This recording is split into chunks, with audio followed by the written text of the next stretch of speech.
So let me just kick off us started. I'm very happy to introduce my friend and colleague, Dr. Bill Regli from the University of Maryland. I'm going to try and be brief, although there's so much stuff that he's done in his bio. So I'm just going to start off in saying this way. Bill has worked across many different areas. He's an interdisciplinarian. He's done, of course, as you expect, AI as the topic goes on. He's looked at things, especially in use-inspired problems. He's looked at engineering and manufacturing, computational modeling, and I take off my glasses. And some of his current work is really looking at things like verification and validation of intelligent systems, intelligent computer networks, and created 2 technology companies also. So he's been in that realm. One focused on mobile communications for public safety, and another one on information management and edge networks. And he also has 5 patents in the area of 3D CAD search. Now, just a little bit about background. Some of you have already seen it on his bio. Bill served at DARPA from 2014 to 2017, first as deputy director and then acting director of the Defense Sciences Office, DSO at DARPA. And then he was special assistant to the DARPA director. At that point, in DSO during his tenure, he initiated a number of programs, and a lot of these programs, and I think one of the interesting ones, if you have a chance to look up, would be his disruptioneering. Actually, that still exists. It still exists. Okay, cool. So the way DARPA does contracting, it was affected by that effort. It's cool. Basically how to get money out really quickly to do stuff that's really disruptive. So.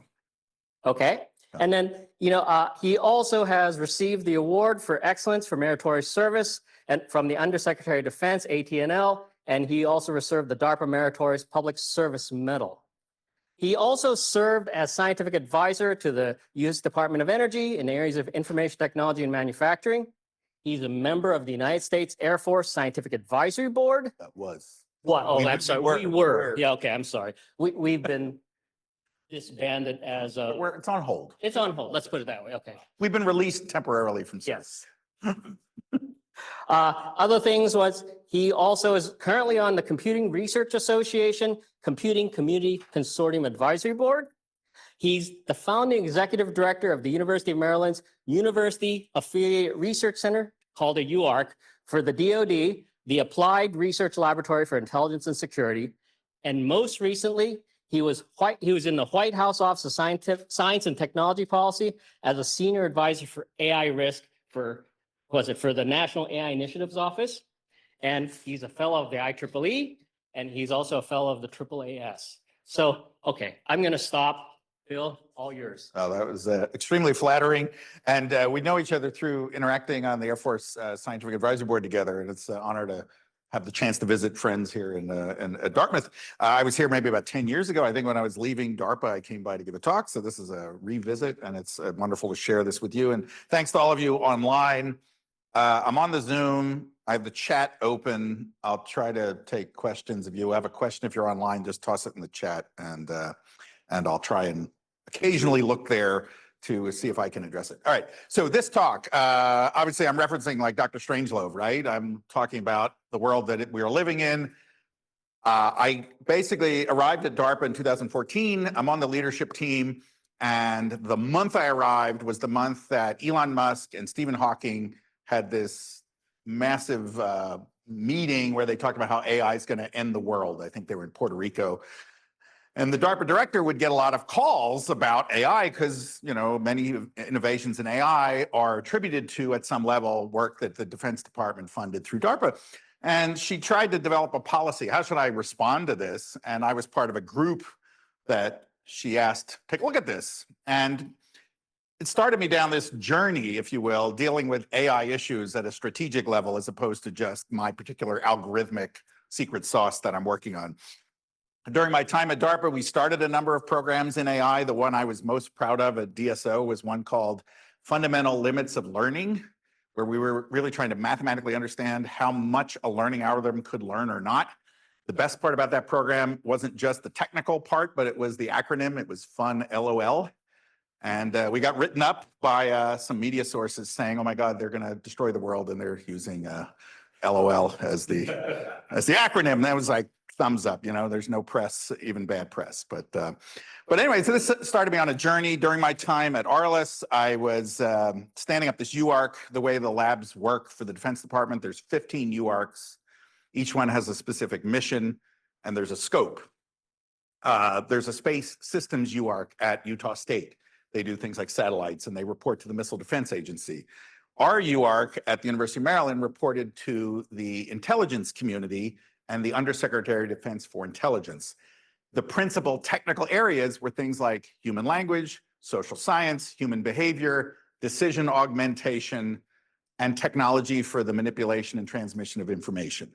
Became a lot about AI and some of the uses that AI was having in this world in which we're trying to process more and more information.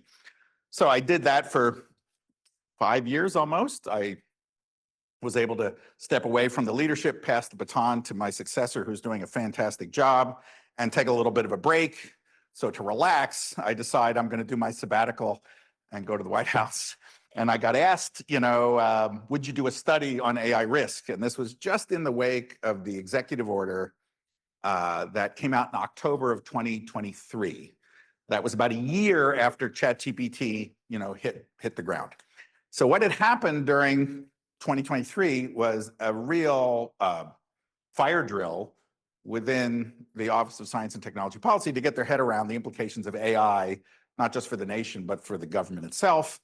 And the executive order that came out in October of 20 was directed at the agencies across the government, sort of encouraging them to use AI, but to be safe, to use it in a way that doesn't infringe on rights, privacy, et cetera, constraints. And I came in because the director, who was the former DARPA director, said, I want somebody to think about, if we do everything right, what could still go wrong?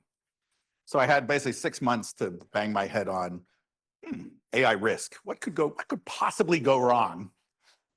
So this talk came out of basically that collective experience. When I returned from my sabbatical, I felt I owed my department a seminar. So this is a version of the seminar I gave to my department. So what this is really a personal journey. And I'm trying to wrestle with these questions, as we all are, because they're in the media every day. So to put a little context on it, there's a famous quote by Turing Award winner Richard Hamming. When he worked at Bell Labs, he used to go around and sit with the junior researchers at lunch. And he'd ask the junior researcher, what are you working on? Oh, that's nice. What are you working on? Oh, that's nice, right? Go around. And then he'd go to the junior researcher and say, hey, what's the most important problem in your area? And they'd invariably say something other than what they were working on, right? So his point is, what are the most important problems? Why aren't you working on them? I'm nominally an AI person, old school AI, learned in the late 80s, early 90s. I'm trying to figure out what should I work on, right? So here we are. This is the journey. So if you're following at all the literature, and it's hard to miss with all the blogs and the news posts and whatnot, there's this huge debate going on about our future. On the one hand, we have rainbows, unicorns, it's awesome, butterflies, life is great, right? And on the other hand, thank you for playing, game over, Fermi paradox reached, we're done, right? So it's like, okay, this isn't helpful, right? Neither one of these help me. Right? The boomers are accelerationists. They're trying to basically get AI out there because it's going to save humanity before it destroys it. Other folks think, oh, no, it's a problem, right? So this has been a topic of discussion. We're going to talk a little about this in the talk, but really over the last 10 to 15 years, kind of spiraling upwards, starting around that time I was at DARPA, 2014, people were really talking about these questions of risk associated with AI.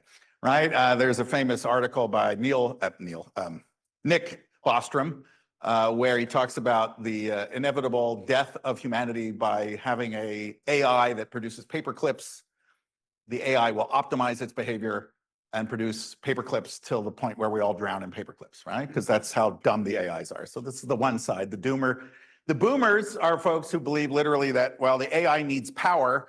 So the first thing AI is going to do is figure out how to solve the fusion problem so I can build fusion power plants, so I can have more data centers, so I can have more AI. I'll give you the reference to exactly that paper. Now, speaking, because I was a science advisor for the Department of Energy, I've been to the NIF. The NIF is one of the two ways you can produce fusion power, we believe.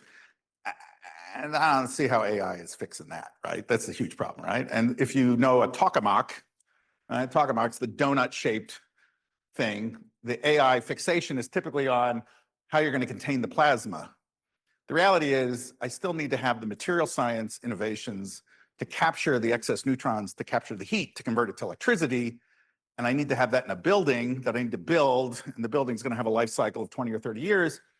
I'm not going to have fusion power outside of a certain time frame, right? There are certain laws of physics that govern this, right? So there's some disconnection on both sides of this, and this talk is really meant to kind of help us navigate. So here is why Dr. Strangelove. When I was thinking of this talk, I'm like, God, well, it was last summer, and I'm like, it's not Dr. Strangelove, it was the guy, Dr. Pangloss, that's the guy, Dr. Pangloss. And where's that from? Dr. Pangloss is from Voltaire's Candide. So quick review, I'd never read Candide, but I knew who Pangloss was, and I knew what Panglossian meant. I went and I read Candide, and I said, this is the problem. So here's the story in Candide. Dr. Pangloss is the super optimist. Everything is awesome. We are in the best of all possible worlds. Now, that's in spite of the fact that the world has murder and rape and pillaging and disease, and actually by the end of the novella, Pangloss is dying of syphilis because he's a lecher, right? On the other hand is Candide's friend Martin, who's a cynic, who's like, the world's horrible. Ugh, what are we going to do? So the story of Candide is the story of a young man encountering the world in all its forms and trying to figure out how to get along in this and make sense of it. And it's a kind of a comic novella, really dark, dark humor, which I like. But at the end of the day, Candide's trying to figure out what the opinion is. So hence, it's really Dr. Pangloss, or how I learned to love AI. So here's what I'm going to try and do in this talk. We're on a journey. We're going to do this kind of journey. We're going to try and figure out, are we Martin or are we Pangloss at the end? So I want to say, first of all, what is AI? Let's level set that for everybody, because not everybody's a computer scientist. There may be a dozen opinions about what AI is, but I'll give you a framework. Second thing is, okay, let's talk about what to worry about. What's risk mean? Because there's different notions of what AI is going to do. So let's frame the current thing about risk. And then let's talk about kind of the use cases associated with risk and how we might respond to it. So I'm going to try to not just admire the problem. I actually want to give you, towards the end, maybe a framework with which, when you read stuff in the news, or you're looking at a thesis topic, or you're looking at potentially an application, maybe you can start to like view it using this lens, and maybe it'll be useful to you, right? So, all right, so first of all, the what is AI question. All right, let's level set this. We all have an opinion. What's the thing? If you have 5 rabbis in the room, you have 10 opinions, right? This is the thing with AI. Everybody wants you to believe something different. But let's kind of level set this for everybody. So this is the classic view from the Russell and Norvig Intro to AI text, that AI can be viewed as an agent. The agent senses the world through sensors. There's percepts through the sensors. There's this thing called AI. The AI then acts on the world through effectors of some kind, right? And the environment's on the outside, and round and round we go. And the AI is what's in this magic box, all right? It's been this way a long time, right? People who do control theory, people who've done cybernetics, it's been somewhat like this for a long time. So what's new? What's inside this box? So first of all, what's inside the box, and then what's new? So what's inside the box? I claim that's what's in the box. It's just a function, percepts to actions, right? I take X, I produce Y. Pretty much all AI, whether it's your giant large language model or your simple little chess playing robot, it's basically computing a function. But what's changed is the nature of the function that I'm computing, right? And if you look at the history of AI, it's a bit of a noisy slide, but I stole it from DARPA. So I feel like it's a DoD thing, so it's noisy, not because of me. But here's the history. So AI starts off pretty simple, where everything's deterministic. I get to the point where I'm using statistical methods, where I can handle the world that's more complex. And then I get into a world which is more generative or model-based. And what you're seeing over time is we're moving up what we might think of as the knowledge hierarchy, right? So this is a framework that has been used in areas like knowledge management, cognitive science, elsewhere, where you can think of data as being the numbers, information as being the columns in the spreadsheet. Then something like knowledge is profit and loss, where I'm beginning to use the data to understand something about the world. And then at the top, maybe is my business plan, right? Which is even more abstract. So there's kind of a abstraction level as I go up from the bottom, right? Where I get further and further from actually the ones and zeros. And what's happened in the last 24 to 36 months is there's been this huge leap in my interaction with AI to the point where I'm using human language in ways I've never used it before. It's broadly accessible to everybody. So suddenly, I as a human am coming into a system at the top levels of the stack, right? I'm assuming something about the agent because of the nature of the inquiry that I'm talking to it, the same way I talk to a human. So what's happened is within literally 2 years, we've gone from information level to now like, where? Like, where am I? We don't even know. In some cases, it looks really good. In some cases, the AI hallucinates. But because human language is so essential to how we communicate, we are already functioning at a cognitive level where we interface with tools. And we're not used to that, right? So I would say this is the fundamental change. So if you believe this, that there's a function, okay, what's happened really is the nature of the thing I can compute has changed, and the nature with which I interact with it has changed, right? So now we say, all right, what does risk look like now? So this is a kind of a busy slide, but this is my bottom line up front, and we'll go into each of these in some detail. So, and again, this is a personal view. Your mileage may vary, but this is an assertion based on my journey, right? So first of all, most of the people talking about AI risk adopt a view that we would call technophilic. We approach it with the tools we have at hand. So if I'm an engineer, I want to make the building stronger. If I design algorithms, I want to make sure the algorithm is correct. So what I'm trying to do often when you read about people who are focused on fixing AI, they're trying to fix the model.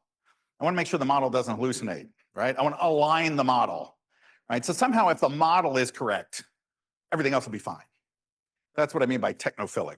And I would say most of the work actually kind of falls into that category. And a lot of the performance is really correlated with some subjective tests. Humanities last exam, math Olympiad, stuff like this. You know, so you see these scaling laws, which are actually really performance measures, more, you know, tokens, more training, more data. And then what I try and do is I say, well, that, and look at the performance on the, look at the effectiveness on the test. So the scaling laws is a argument of correlation, but there really might not be causation, right? Based on the fact that I can keep pumping more money into these things. So the very technophilic approach. So most of the AI risk work, I think, is technophilic. Second kind of risk that we're going to talk about in this talk that is the one that I'm perhaps most concerned about is what's called amplification. So there's, for example, on the right top, there's a report from Rand Corporation that highlights what we mean by amplification. So if I have these tools, I might use them for nefarious purposes. So if I'm a junior chemist, suddenly I have the tool and I'm Walter White and I can basically cook my meth, right? And that's exactly what this example up in the corner talks about is chem bio risks. So if I want to design biological pathways, I can procure the recombinant DNA over the web, comes to me in whatever form you ship recombinant DNA.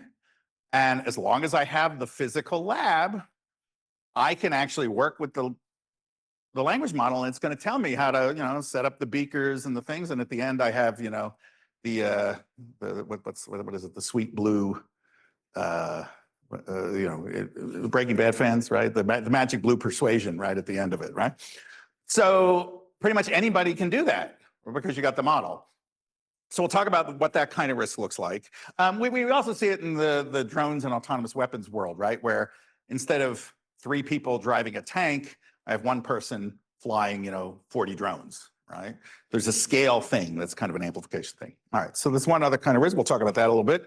Externality risks, I would claim, are largely overlooked. So what's an externality? It really comes from economics. It's the cost borne by somebody else. We'll talk about those. And then lastly, we'll talk about the fact that the existential risks get a lot of airtime, maybe more airtime than they need. And I leave it to you to decide whether they get that much airtime because they distract us from looking at the actual risks, right? So here's some of the work that's going on in risk. And I present this more as a, I'm not criticizing it. This is kind of just for you. This is kind of what it is, right? So one of the things you see is a lot of folks trying to come up with taxonomic models of risk. How do we put it in a box and sort of understand, well, how risky is it? Who is it risky to? There's a group at the Pentagon called the Chief Data and AI Office. They have several frameworks. One's called STOPES, which looks at social, technical, 3 or 4 domains, right? Actually, that's STOPES: social, technological, operational, political, economic, and sustainability. How are things affected in this way? This is a taxonomy from the Georgetown Center for Emerging Technologies, looking at a taxonomy of risk. What's it to? Is it financial? Is it property, et cetera? Is it harm, or is it is it harm caused by AI or harm that's not caused by AI? Like, how much of the harm is actually due to the AI? This is a framework from the National Institute of Standards that has been asked to set up a national center point for risk. It was called the AI Safety, the AI Safety Institute. It's now has a slightly different name. If you think of the role of NIST, measurement, standards, right? Time is measured by NIST. Weights and measures are measured by NIST. So, okay, if AI is now a thing and I'm going to do engineering with AI, how do I measure it, right? So NIST has begun to set up an effort in this way, and they look at risk as, 3 broad categories. The harm could be to a person or persons. It could be to an organization or an ecosystem. So grandma has been cyberphished, and they, gave their life savings to somebody in Bitcoin. The bank is under attack, and the bank might go under because of the attack. The banking system is the ecosystem. So they could all be phishing attacks. They could all involve ransomware, but who you choose to look at determines what the nature of the harm is. So you could have situations where you actually have harm across all 3, but then you might want to respond differently to protect grandma versus protect the bank, right? So that's kind of their taxonomy. So there's really 2 principal risk vectors underneath all this, right? There's the risk that comes from the actor who's using AI to do something bad.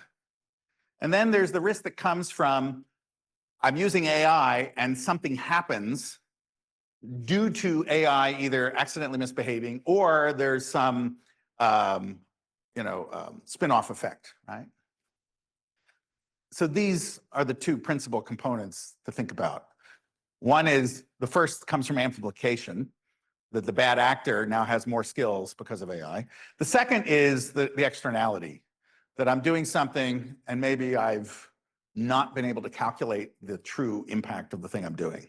So let's talk a little about each of these before I get to a framework. So a little history. Amplification's been around a long time. One of the modern references you could point back to is the work of Vannevar Bush, who was the science advisor to FDR during the Second World War. He wrote a very famous paper called As We May Think, where he presents this idea of a machine called a memex that would help us do reasoning, planning, thinking, scientific discovery, all this other stuff. A memex is largely kind of what we have now with the internet and all the resources on it. But the history was amplification. The computing tools, the machines, were meant to make us smarter. His ideas were picked up by DARPA in the person of J.C.R. Licklider, who talked about the man-machine symbiosis. He then funded this guy, Doug Engelbart, who, again, Turing Award winner at SRI, showed how we could build amplification systems to improve the performance of programmers. And this is all brought together in a very famous demo in 1968, where he shows single-handedly the mouse, graphical user interface, collaborative video conferencing, hypertext editing, collaborative coding. Oh my God, right? That is what became the Alto, which later inspired Steve Jobs. And now basically that demo is what's in your pocket, right? That's the modern notion of a computer, right? So amplification's been around a long time. So what does AI do? Well, you can think of AI as basically dumping gasoline on the amplification idea in one of 3 different ways. And The framework above on the right comes from the Defense Science Board that did a study on AI and autonomy in 2016. And if you sort of boil this down, there's three vectors to amplification. One is scale or complexity. The idea that I can act at a distance, or I can have 100 drones at my control, right? There's a scale thing. I can multiply what a human can do as an individual, right? Complexity, like AlphaGo Move 37, where the world champion was beaten. The AI sees the world differently than we do, makes a move. Well, we don't understand it, right? This is what we mean by complexity. Second is the heterogeneity problem. So if I was an Intel analyst at Bletchley Park during the Second World War, what am I doing? I'm reading a bunch of stuff in German, right? Now I can feed Russian, Korean, like Chinese, I can feed it all into the language model. The language model will synthesize it. It'll produce a summary. It's integrating data in a way that is totally different than I was used to before. And my now interaction with that data to write an intelligence report is very different. So is it better? Maybe, maybe not, but it's different, right? So the integration piece is a huge accelerant. And then the last is this speed/endurance piece, right? We currently have what, 3, 4 robots working on Mars, right? They're 25 minutes away by light. We can operate at a distance. We can operate over long periods of time, right? The one robot's been there 10 years. It's not tired yet, right? 15 years. Speed, if I'm doing cyber, I have to work really, really fast. Our brains don't work that fast. So what we do in both cases is we delegate autonomy. We delegate our authority to the machine, and the machine then can act faster than us or longer than us, right? So think of these as the amplifiers. So when you look at applications of AI, one way to sort of look for opportunity is actually to look for what can be amplified, right? Because it's not just drop AI in it, it'll just do stuff. It does certain kinds of things. And what I would argue is that you could probably boil it down to one of these three, some linear combination of these three elements is what we mean by amplification. So what's the problem that's going to occur from amplification? Well, the access to now expertise is huge. Everybody has access to basic postdoc or something sort of like a domain expert. So I can enhance my creativity, I can enhance my design tools. And then there's this field called agentic systems where there are those that believe I can completely automate some kind of activity and have literally data centers full of geniuses beavering away doing stuff, right? I'm not going to tell you whether I believe that's going to happen or not, but there are those that do. So if you look at the paper up top by Jeff Clune and company, right? This is the idea of having an AI scientist, which I can basically encode some principles, and then the AI scientist will go out and like do its own research. You get hundreds of those, right? The risks are particularly acute in domains where it's cyber or information centric, right? Because you don't have the impedance of having to run an experiment. So if I was designing, for example, pharmaceuticals, I still got to mix the chemicals, and I got to put the chemicals in a rat, and then I do the rat and I go to the human trial, right? There's natural impedances, but if I'm just doing something cyber, it can be much, much faster. Physical domains slow it down. So these are particularly acute. This is like real right now. Let's talk about the externalities. This is another thing that doesn't get talked about much. So externalities manifest themselves when the cost is borne by somebody else. So classic example, secondhand smoke, air pollution, water pollution, right? These are costs that are borne by a society, maybe to the benefit of somebody else. So we're seeing this in AI. One of the most acute things is around the ownership of intellectual property. There's a quote from Sam Altman that unless OpenAI is allowed to take everybody's intellectual property, we're going to lose to China. I'm not kidding. It's like, that's the quote. It's in the article up top. It's a bit nuts, right? It's a huge land grab. You can imagine in the heyday of the Gilded Age, if the railroad companies could just build railroads in everybody's yard. Like this is what's literally going on. There's this article that's in the Atlantic about the pirated books that have basically been hoovered up by OpenAI. I don't know whether to feel jealous or not, but my stuff isn't in there. You sort of kind of can look and see all your, and it's like, mine's not. It's like, should I feel happy or feel like I've been overlooked. I don't know. Like, it's a weird emotion. Didn't think I'd have to feel that. And then, of course, the image generators. I love Studio Ghibli and I love Miyazaki. Is that fair for these images to exist? I don't know. On the left side is the taxonomy of everybody suing OpenAI. So this is a problem, right? Huge externality being borne by the content creators of the world to train these systems. To what end, right? We're seeing some people beginning to wrestle with real externalities related to things like public health. This was some work at UC Riverside and Caltech looking at the estimated additional pollution produced by energy generation needs created by AI and the healthcare costs in different counties in the nation. It's like, whoa, what's it say? It says like a couple $1 trillion a year I'm going to spend on extra healthcare to basically manage the cost of the data centers, right? Counter argument here is, in spite of these hypothetical costs, there's no analysis of the benefits. So maybe you could say, well, AI is going to actually, make healthcare better as a whole. So the pollution cost isn't a big deal. But this is an idea that's, inherent in what we're doing. That there's a cost being borne by somebody. Who, right? Just to be clear, we do this actually all the time. Deal with externalities. We don't necessarily think about it. You get in your car, you drive to work, you drive to vacation, you drive to the beach. We have a huge externality associated with automobile use in the United States.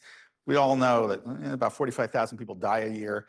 The thing I didn't realize until I looked into this was actually costs $1.5 trillion a year in damaged property, lost labor, not just the mortality, but the economic cost of automobile traffic. That's how much we pay to have the freedoms we enjoy associated with automobile travel. It's like, and that's Department of Transportation. That's 2023.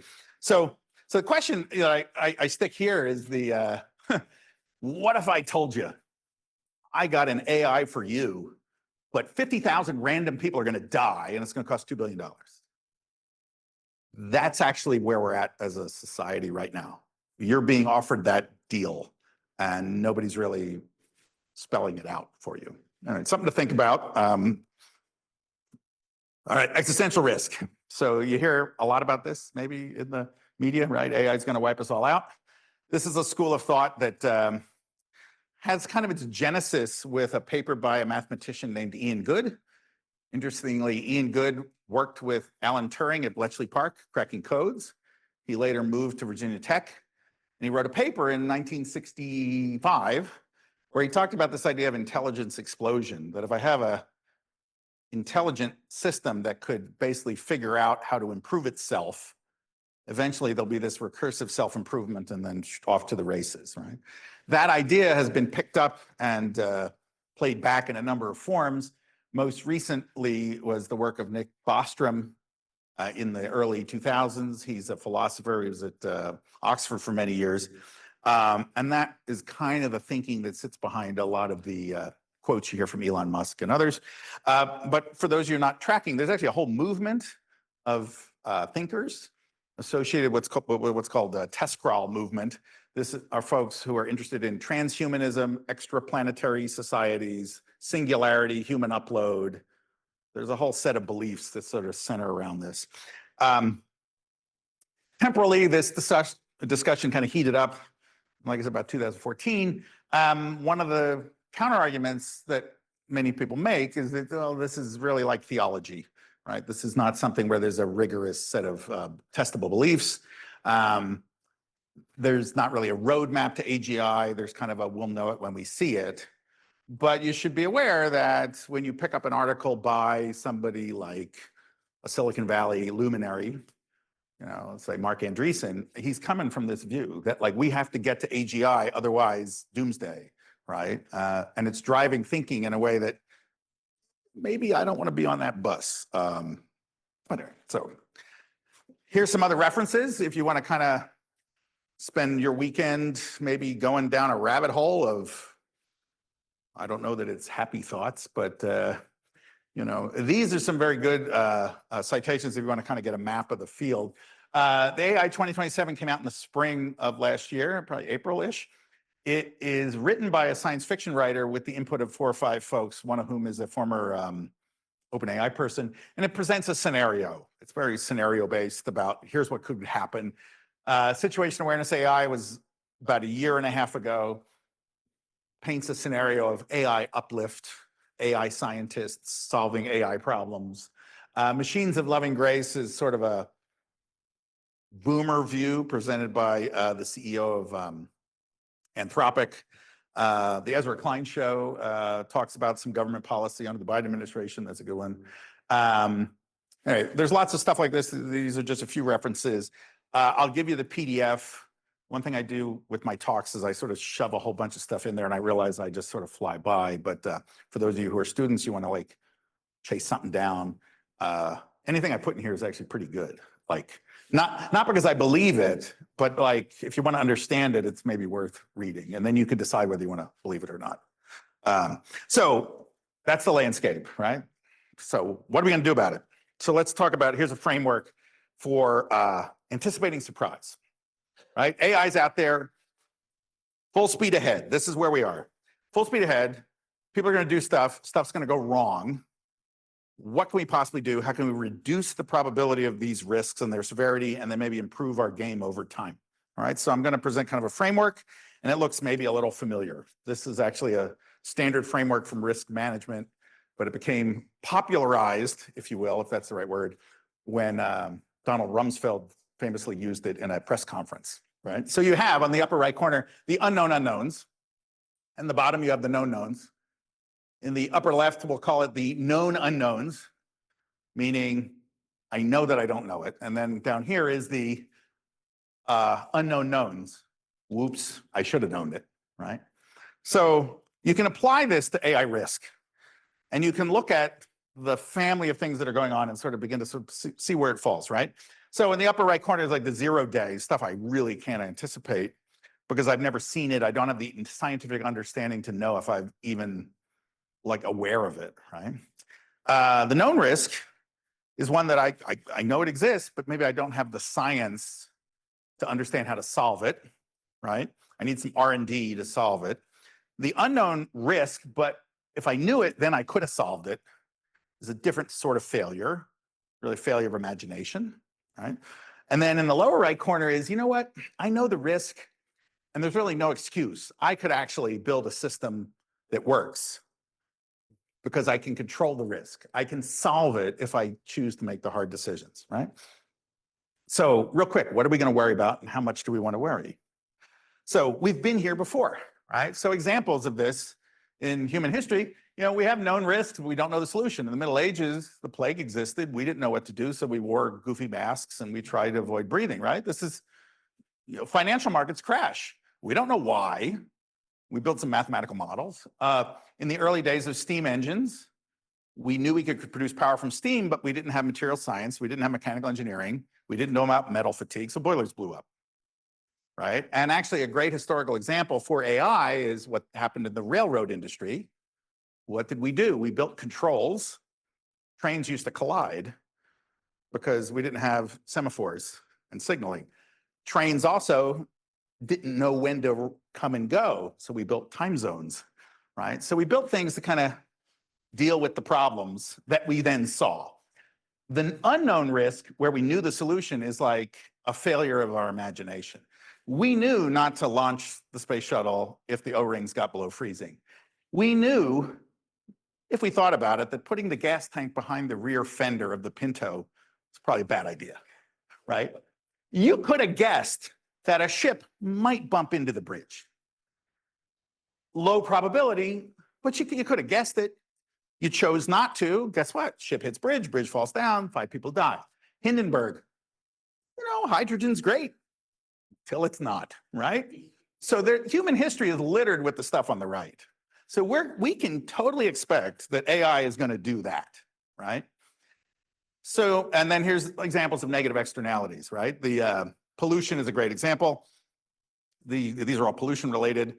This is the cost of basically electricity at a certain time, right? Another externality here is this is the Hanford site. This was where we made the plutonium that was dropped on Nagasaki.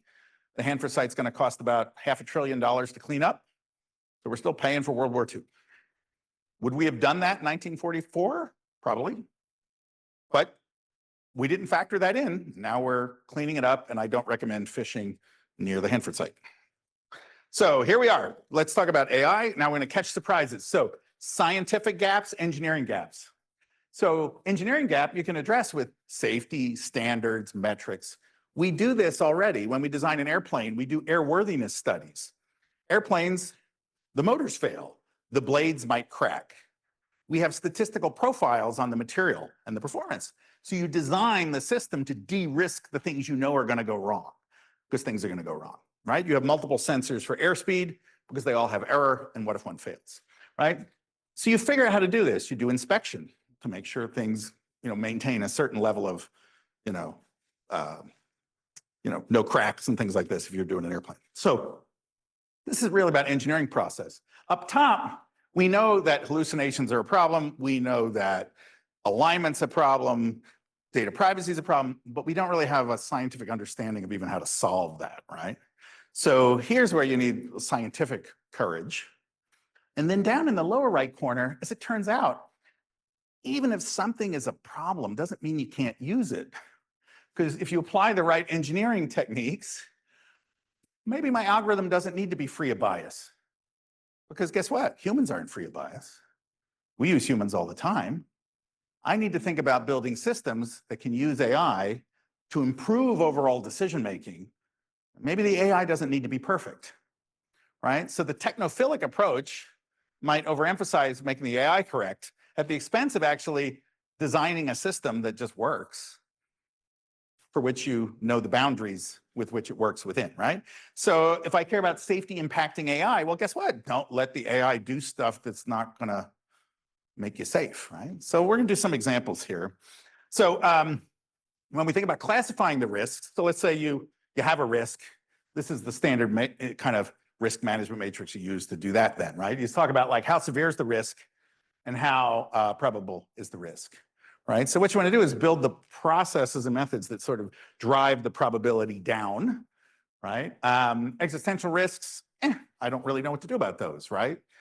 But I also know from a practical standpoint, it doesn't do me a lot of good to leap right to dealing about, about those, right? I want to deal with the ones that are more immediate as we apply AI. So the suggestion, and this is where like I give you a framework. Now here's the second thing is, okay, what do I do? Why not view it like cyber? You're doing systems design. So you can think about a defense in depth kind of approach where you're like, oh, let's figure out how to prevent it from occurring. Let's figure out how to detect if it occurred and then how to recover, right? It's the same as any engineering process, but it is going to be really dependent on the use case, right? I can't study the AI risk in the abstract about the algorithm. I actually have to study it in the context it's being used, right? So if I'm using it for medical diagnosis, the risk is I make a bad diagnosis. Or is the risk that me and the doctor make a bad diagnosis, right? It's all about how you frame the question. Which AI technology I use makes a difference. We leap to these existential things. Man, the reality is if I'm using an expert system, I'm probably okay. And for some things, I may still want to use an expert system. Or I may just use a support vector machine to do some classification, right? The choice of the AI tech drives the risk out of the use case, right? So you could have a really mission critical life or death use case, but the AI technology could be rock solid, so that's not the problem, right? And actually, I'll do an example of that. So given these two, you can map the risk landscape, figure out what the potential risk vectors are, and then figure out how to reduce them, create the countermeasures or the guardrails that are needed. But you can only do that once you've figured out what those risk vectors are. What am I guardrailing? I don't know what the question is, right? So this is the kind of pandemic response model, right? You can think of this thing, something evolving temporally, right? You're doing detection, prevention, something happens. That icon is a mushroom cloud, by the way. That's the MIL standard 2025B iconography. If you were in the Army, that's what you'd put on the map if something blew up. You'd put the mushroom cloud. But anyway, something happens, you got to figure out what happened and then figure out how to recover, right? So you can actually think of, if I was doing research in these areas, oh, what are the tools I need in each of these areas for the phenomena that I'm worried about, right? And you can build kind of a matrix like this. This is kind of what you would do if you were doing red teaming for cyber. You'd say, what's the concern? What's the asset that's under risk? What's the impacted group? Is it grandma that I'm deep faking a call from their grandson to put their money into Bitcoin? You can kind of run a scenario now and say, oh, here's how you might respond to a risk vector that's a targeted phishing attack against the grandmother to basically get her to put money into Bitcoin. And that phishing attack is done by AI because I'm using the synthesized voice of the grandchild. All right. Is the problem then to stop AI from synthesizing the voice? Or is the problem I need controls on grandma's ability to basically move all her money to Bitcoin? Right? So you begin to think that, the answer is not to fix the AI, because bad actors are going to do bad stuff. The answer becomes, oh, I want to stop this happening somewhere. Maybe the remediation is non-technical. And actually, this is exactly what we do in cyber. So this is sort of a cyber scenario, right? So guess what? We have two-factor authentication. I have iPhone cloud backup. We do training. I don't know about you. I got to do security awareness training every year as a University of Maryland employee. I mean, we do everything from education to technical measures, depending on where you're trying to put tripwires in to prevent, for example, data leakage, right? And we do this already. We've done it before, right? You got to get a license to drive a car, license to fish, and there's a big warning label on cigarettes usually, right? So maybe we need similar stuff for AI. So let's do a couple examples. And if I land the plane in 10 minutes or so, we'll have time for questions, right? Does that make sense, right? Because we started at like 10 after, right? So I'm doing all right. All right. So here's some examples. So my favorite example of a risk vector. So remember, we're going back to this slide, right? What's my concern? What's the risk? So I'm going to walk through a couple examples. So first one, these language models can talk. So, all right? Did something go out? No? We're up? Yeah, okay. These language models can talk. They can build stories. They can create narratives. They are part of human civilization. We now have some number, there's 9 billion humans, and now there's some millions of AIs that are chipping in. They're talking. All right. So the question is, they can accelerate communications. They can do things at scale. And just like humans, they're not obliged to tell the truth. They can do whatever they want. All right. So what's the thing that's at risk, right? This is just language. Okay, what's at risk? I would say bureaucracy is at risk. So bureaucracy has been around since, 4,000 BC, right? The scribes and the pharaohs basically created hierarchy to manage large systems. The Venetians were very good at bureaucracy in the United States. Seems to be okay at bureaucracy. There are some rearranging that we've done recently, but basically we have a large bureaucratic system that's been around for 250 years, right? So these are pretty stable. Why? These allow human organizations to process information at scale, encode the information as knowledge, right? And take action as a group, okay? This is how we've figured out how to do it. I present this book. It's a great read. It's called The Origin of Wealth. It talks a little about the big history associated with innovation, right? And one of the images in the book is this timeline of global GDP, where at about 1860 or 70 or 1780 or so, GDP for the planet goes sort of vertical. There are two reasons it goes vertical. First reason everybody knows. First reason it goes vertical is Industrial Revolution. Right. Second reason. Turns out, prior to about 1700, most large organizations were basically feudal, royalty, family. We came up with British common law, and organizations like the British East India Company, the Dutch East India Company. We were able to create structures to govern groups of people that weren't related. So you could have businesses, and you could have stocks in businesses and things like that. It was the ability to manage bureaucracy that shot up, right, at that time. So how's AI going to break bureaucracies? Well, AI produces information, language. So every connection in the bureaucratic organization's pipeline is now potentially hackable by AI.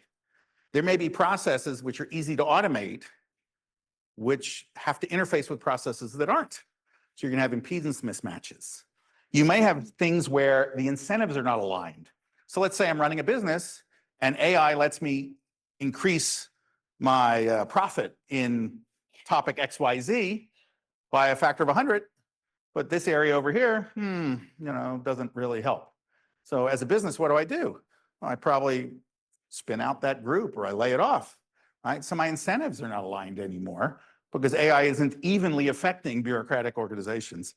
And then lastly, there's this idea of longitudinal risk. So let's say I'm in the intelligence community and I'm writing reports, but now AI is doing all that data gathering for me.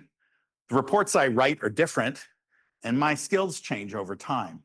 This is the longitudinal risk that's posed by that's, oh, you know what I bet that is? I bet I'm having a network problem, right? Hold on. Here. I don't know why it stopped sharing. Try that. All right, hopefully that's back. Yeah, give it a second. I think that's a network thing. There it is, good. Apologies about that. So anyway, so this is a form of longitudinal risk. Societally, we actually addressed this in the 70s where calculators were introduced. And it turns out there is a whole field of scientific research about what's called the calculator effect. Turns out calculators changed how we taught math, but didn't change the ambient rate of errors. So when you learn math now, you don't have to be able to visually sum up a column because the calculator or the spreadsheet does it. But the nature of errors is different, right? So we see this now with like GPS, right? Like, can you find your way from point A to B anymore? No, because you just plug it in the phone. Our brains have changed because of the machine. So we're going to see this effect at scale, but we don't even know how to measure it because we don't know what the metrics are, the baseline metrics are. So anyway, all right. So how might we handle this? Well, we might create a Rumsfeld matrix and say, here are some scientific questions, here are some engineering questions, right? The thing I would point out here is you need to have metrics that are about humans solving certain kinds of problems so you can have a baseline so you can measure the calculator effect if it occurs, right? We don't have those metrics because we don't tend to measure these things.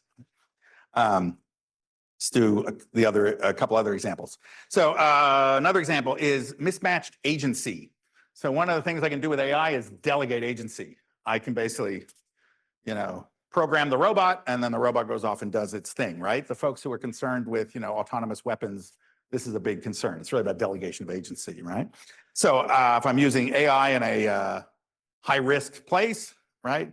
When I reduce human oversight, there's potentially high consequence. So what's the risk? There's really kind of two categories of risks here. You may recognize these. One is that I hit a bus full of nuns, right? I'm launching my missile, and the missile does the wrong thing. It's like, oops. Okay, that happens, but that happens today, right? Second thing is it achieves the outcome that I want, but does it in a way that like, no, I didn't mean it that way, right? It essentially figures out how to win the game, but creates some collateral problem, right? So the bottom line is when delegating, are human beings fully aware of the risk associated with delegating and what the failure conditions are? And I have a couple examples real quick about delegation, because again, we've been here before, and I gave a version of this talk at the Johns Hopkins Applied Physics Lab. So I created a special example for them, which I'll share with you, which is this: delegation of authority. The longbow is a delegation of authority. It's a deadly weapon. I would claim it's an autonomous weapon. It's not actually that smart. But if I'm a longbowman and I'm at the Battle of Agincourt, I trained for 20 or 30 years to get good enough and strong enough to shoot that weapon. And the king said, I'm now a longbowman, I'm going to shoot the weapon. And there's an error region associated with this. The archer basically takes responsibility, and guess what? I might hit the wrong person, but that's the way of warfare in 1415, right? Well, fast forward to World War II, hence, Johns Hopkins Applied Physics Lab. For those of you who don't know, the Johns Hopkins Applied Physics Lab were the group that took the technology from the British and developed the proximity fuse, which used basically a pulsed sonar to increase the lethality of warheads so the warhead would explode before it reached the target. So guess what? The people using these weapons no longer needed to train for years. They were easier to deploy, but they had a damage region and they created greater collateral damage. But when I launched a shell or dropped a bomb, I accepted that as part of the risk, right? It's another form of delegation. Today, we have things like this, which is a fascinating example, which we've seen, right? This is a system called Auto GCAS. It's the ground collision avoidance system, and it's in the F-16s. Basically, it's constantly monitoring the pilot, and if you get too close to ground, plane takes over. It assumes control. So if the pilot blacks out due to high Gs, the plane will take over. So this took a while to get accepted because the pilots weren't used to delegating autonomy. They want to fly the plane, even if the plane crashed. But once the pilots got used to it, they figured out that they could create new tactics and procedures. So if they were doing a strafing run using the cannon, they would basically fly the plane into the ground and black out because the plane will pull itself up. So suddenly, like, there's a strange kind of delegation of authority going on here. And I present two other defense-related examples, which you see in the news today. One is obviously delegation of authority that's occurring in the conflicts in Ukraine that relates to drones. You're seeing 800 drones being launched by Russia, some number similar from the Ukraine. Huge amount of delegated authority, right? Because there's not 800 pilots piloting these drones, right? They've got the AI on the platforms doing enough that they're willing to accept whatever the error cone is that's around the drones. In the Israeli conflict, again, you can look this stuff up, it's on the internet. The Israeli Defense Force, one of the things it got criticized for quite heavily was the use of AI for targeting. And you could think of that as basically a dial, how sensitive do you want to be? And if you're not that sensitive, you get a lot of targets. I mean, if you're very sensitive, you're going to find a lot of targets. So one of the reasons for the destruction is that they've used certain AI systems for targeting that have increased the number of volleys because they have more targets. That's an acceptance of risk. They didn't need to accept all of them. They could accept half, but they chose this many, right?